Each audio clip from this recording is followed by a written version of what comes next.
বেরিয়ে পড়লাম একটু গায়ে হাওয়া লাগাতে। কোনো কোনো সময় কারণ ছাড়া শুধু পথ চলতে বেশ ভালোই লাগে।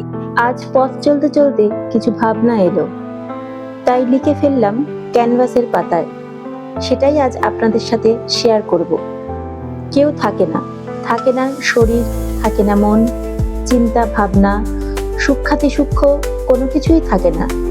রয়ে যায় স্মৃতি নামক শব্দটি, সে যেমনই হোক, কখনো টক, কখনো ঝাল, কখনো মিষ্টি মুহূর্তের ফ্ল্যাশব্যাক। কি জীব, কি জড়, ফ্রেমবন্দি প্রেক্ষাপট, সেও ক্ষণস্থায়ী। হঠাৎই আকাশের দিকে তাকিয়ে অবচেতন মনে এলো এই কথাটা। কেউ থাকে না, সব কিছুর সাক্ষী থাকে ওই আকাশটা। কখনো নীল বেশে, তো কখনো মেঘে মেঘে, নিশীথ সূর্যের আড়ালে। কাউকে হারালে ছেলেবেলায় মনে হতো আমি বুঝি কাউকে ছেড়ে যাব না, অর্থাৎ আমি মরবো না। তাহলে সবাইকে নিয়ে আনন্দে যতদিন যাবৎ বাঁচবো মায়ার বন্ধনে। জীবন মৃত্যুর ঘোরতর হিসাবটা বুঝতেই পারতাম না, নইলে বুঝতে চাইতাম না। বয়স বাড়ার সাথে সাথে উপলব্ধির প্রমোশন হলো।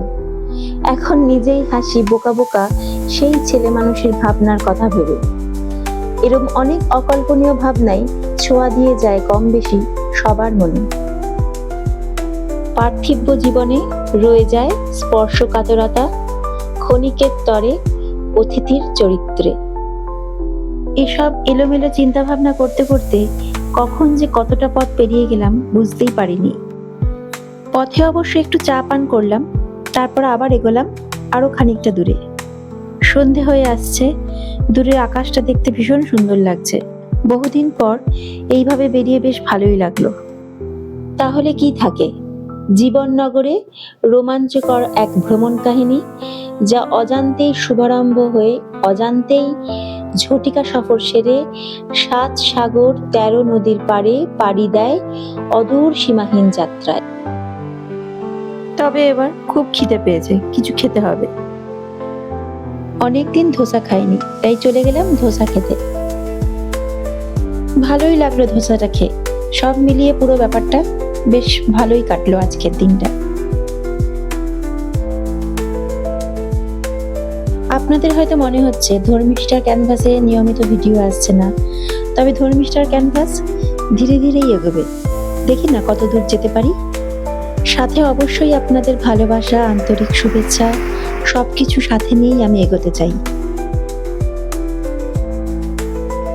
আমি তো একরকম আছি, আপনারা আছেন কেমন জানাবেন অবশ্যই কমেন্ট করে।